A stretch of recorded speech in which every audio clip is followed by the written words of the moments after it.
On va finir notre première session avec notre orateur qui vient de l'hôpital Saint-Antoine, Dr Collard Maxime, qui fait partie de l'équipe de chirurgie digestive et qui va nous présenter l'essentiel à connaître sur le syndrome de résection rectale antérieure basse. Bonjour à tous, merci beaucoup pour cette introduction et merci pour cette invitation.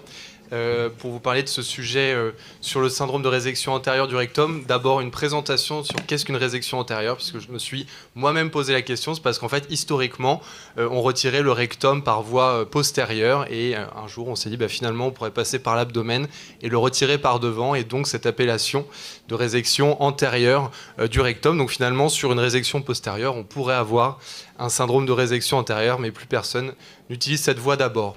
La publication phare du LARS, donc le syndrome de résection antérieure du rectum, elle date de 2012, publiée dans Annals of Surgery. Et en fait, ça partait du constat qu'il y avait beaucoup de scores axés sur la continence et assez peu sur l'impact global sur la qualité de vie avec la fragmentation et les urgenturies. Et donc, ils ont voulu créer un score avec une méthodologie très solide, une cohorte de 961 patients opérés d'un cancer du rectum, donc une validation à large échelle.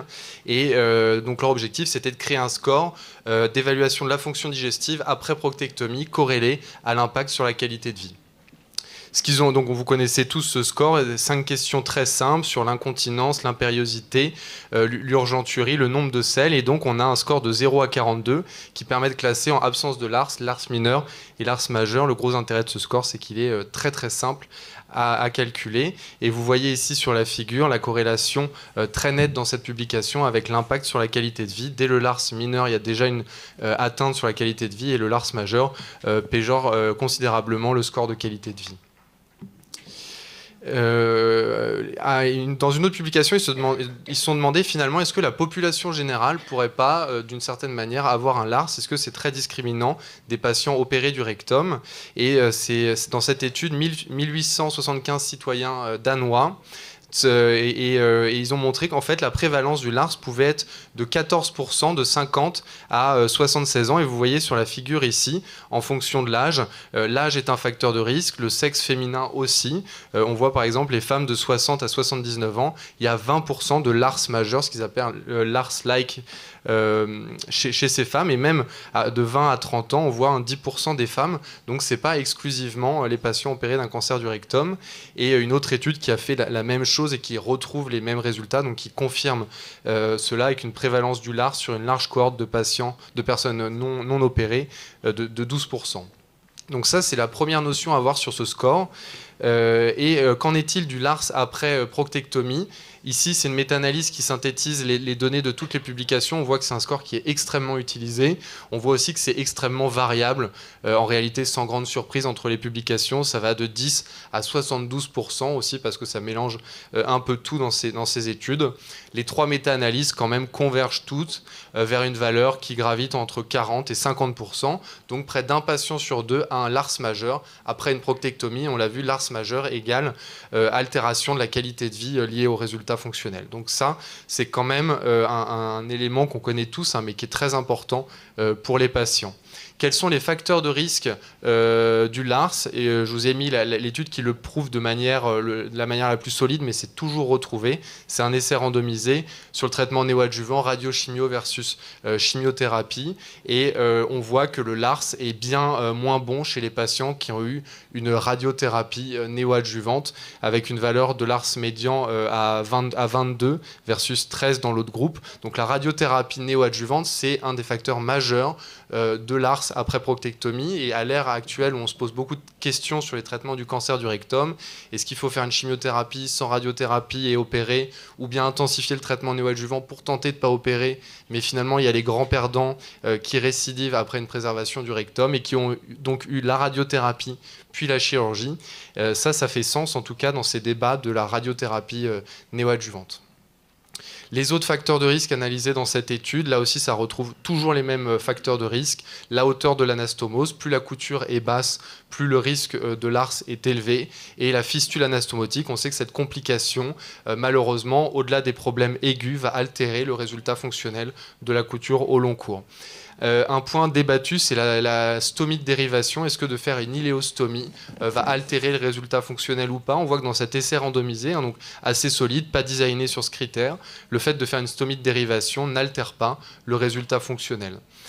Pourtant, vous avez cette étude publiée en février 2024, donc toute récente, qui s'est focalisée sur cette question de l'impact de la stomie de dérivation sur le résultat fonctionnel. C'est une question compliquée, il y a un biais de confusion, puisque la stomie, elle est faite sur des anastomoses très basses, le plus souvent après radiothérapie, que finalement, l'objectif de la stomie, c'est d'éviter la fistule et de diminuer sa gravité. Donc, si la fistule altère le résultat fonctionnel, vous voyez, c'est assez complexe. Bon, dans cette étude rétrospective, avec une analyse multivariée, il persiste le fait que l'iléostomie pourrait être un facteur de mauvais pronostic sur la continence. Ça reste sujet à débat. Il y a un essai français qui est en cours d'inclusion, le Grécard 17, et donc qui va être très intéressant. On essaie de voir chez certains patients pour ne pas faire de stomie de dérivation, chez des patients en risque pour la fermer précocement. Et dans cet essai français, on aura évidemment une analyse du résultat fonctionnel, et ça va être extrêmement important sur ce point.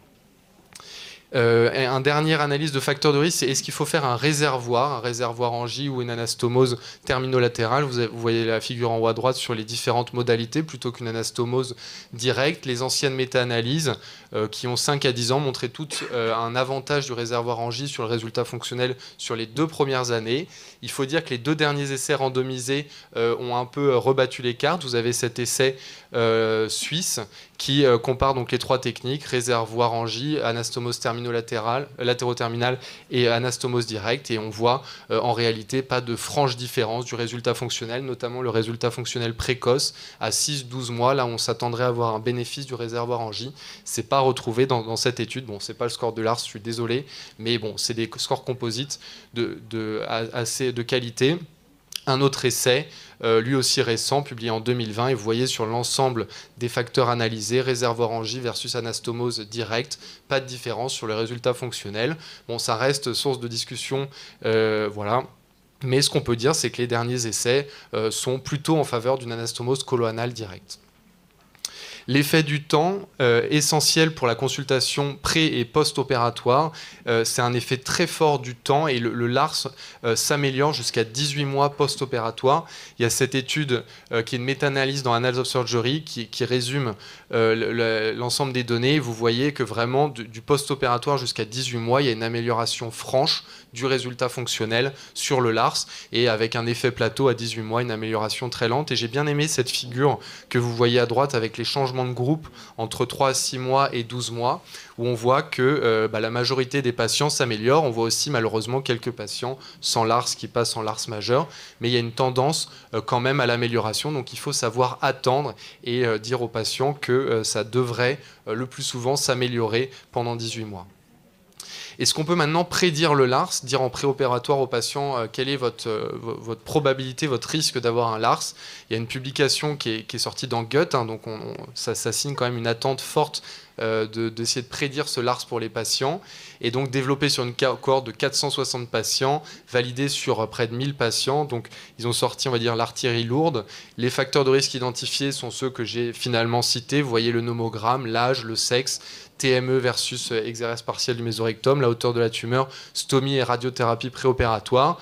Dans cette étude, le score est très corrélé à un risque de LARS, et donc voilà, d'où cette belle publication. De manière un peu plus décevante, ce score a été testé sur une autre cohorte d'une autre équipe, et en fait la performance est très mauvaise, la sensibilité de 30%, la spécificité de 82%. Vous voyez par exemple que chez les patients qui ont un LARS majeur, eh bien, le score avait prédit une absence de LARS majeur pour 68% d'entre eux.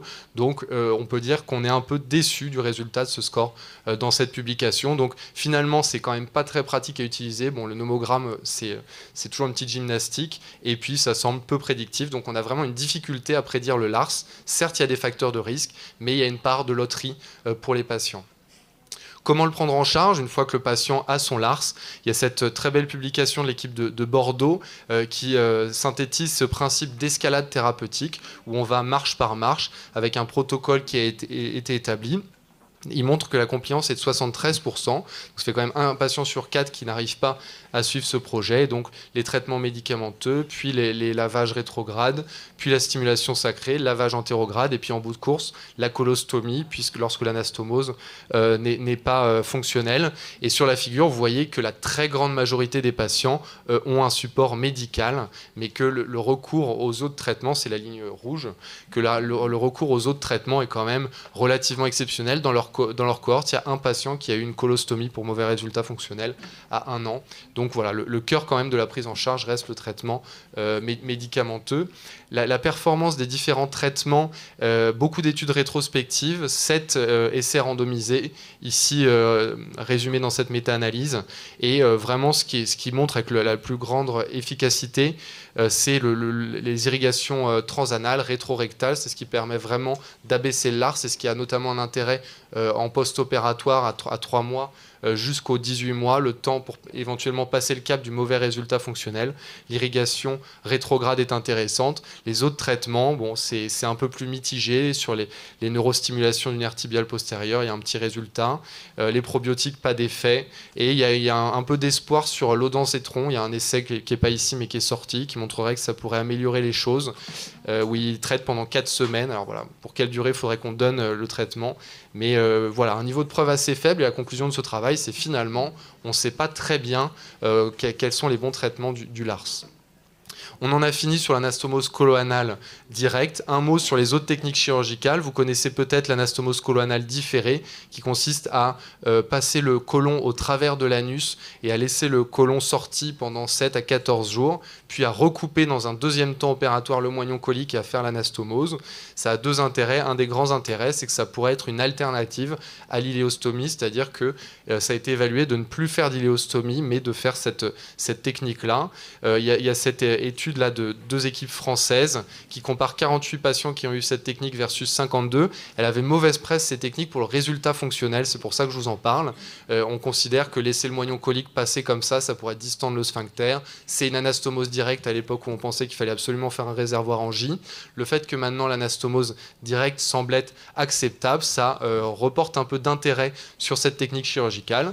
Bon voilà, 48 versus 52 patients, c'est non randomisé, mais on voit que le LARS médian est à 25 dans l'anastomose colo-anale différée, 33 dans l'anastomose colo-anale protégée par une iléostomie. Donc on n'a pas vraiment une détérioration significative du résultat fonctionnel. Je ne vous l'ai pas montré ici. Il y a aussi un essai randomisé qui montre les mêmes résultats. Donc il y a peut-être des idées préconçues sur l'anastomose colo-anale différée. Là encore, comme le réservoir, source de beaucoup de discussions dans la communauté.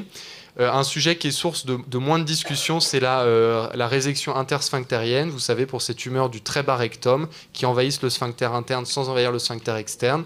On peut disséquer dans le plan intersphinctérien et réséquer le sphincter interne en préservant le sphincter externe.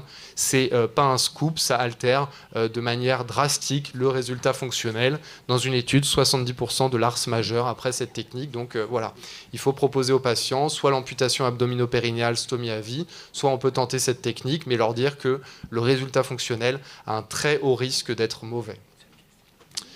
Et un dernier point, quelque chose qui nous est assez cher à Saint-Antoine, c'est le fait de refaire les anastomoses sur les fistules chroniques, les fistules recto-vaginales. On va redisséquer un pelvis là où il y a une fistule. C'est un projet ambitieux avec une grosse morbidité chirurgicale.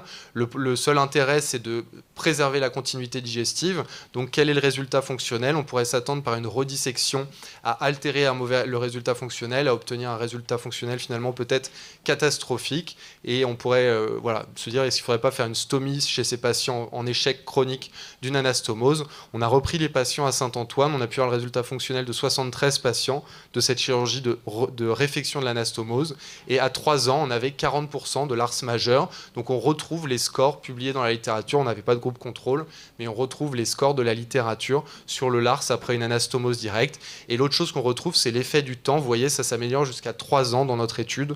Donc là encore, il faut savoir attendre et dire aux patients que le résultat fonctionnel va être proche de celui attendu de la première anastomose. Pour pas citer que notre équipe, il y a cette deuxième publication qui est une collaboration internationale avec un groupe contrôle, 52 réflexions d'anastomose versus 118 anastomoses d'emblée. Et le LARS est quasiment identique entre les deux groupes. Peut-être une petite tendance à un LARS un tout petit peu moins bon dans le groupe de réflexion anastomose. Vous voyez, le risque de LARS majeur est identique entre les deux groupes. Donc ça va quand même dans le sens de nos résultats. En synthèse, donc le score de LARS que tout le monde connaît, il est facile à calculer. Le LARS-like dans la population générale, 10 à 15% des patients. Et après une proctectomie, c'est 40 à 50% des patients qui ont un LARS majeur. Les facteurs de risque identifiés, c'est la radiothérapie et donc au cœur des débats actuels sur les traitements néoadjuvants dans le cancer du rectum. La hauteur de l'anastomose, ça on n'y peut pas grand-chose. Et la survenue d'une fistule anastomotique. Une question sur le rôle de la stomie de dérivation. Il y a peu ou pas d'intérêt à faire un réservoir pour réduire le risque de LARS. Je m'avance un peu en disant ça, mais c'est ce que disent les derniers essais. L'anastomose clonale différée, les cartes sont un peu rebattues avec les derniers essais. Peut-être que ça peut être une alternative intéressante. Et de refaire une anastomose, c'est possible et le résultat fonctionnel reste encourageant. Le message à donner aux patients en consultation, c'est attendez jusqu'à 18 mois en post-opératoire, les choses devraient s'améliorer. Je vous remercie pour votre attention. Merci beaucoup pour cette très belle présentation. On aura le temps pour une seule question. Et je vois qu'il y avait quelqu'un qui voulait poser une question. Merci beaucoup. Vous n'avez pas du tout évoqué le traitement avec l'injection de toxine botulique en sous-muqueux dans le réservoir. C'est quelque chose que vous ne faites pas ou vous y croyez pas ou alors nous, on n'en fait pas. Bon, j'ai pas couvert tous les traitements possibles. J'ai couvert tous ceux qui étaient évalués sur des essais randomisés inclus dans la méta-analyse. Après, il y a toute une série de traitements comme celui-là qui est probablement prometteur. Mais effectivement, on a un niveau de preuve qui est, on va dire, de seconde ligne pour l'instant. Ça mérite d'être confirmé. Mais de toute manière, ce qui est certain, c'est qu'il faut continuer les recherches sur le sujet parce que manifestement, ça nuit aux patients. Merci beaucoup et on va passer à la pause et on va revenir après pour la deuxième session. Merci beaucoup. On reprend à 11h40. 11h40 pile, s'il vous plaît, merci.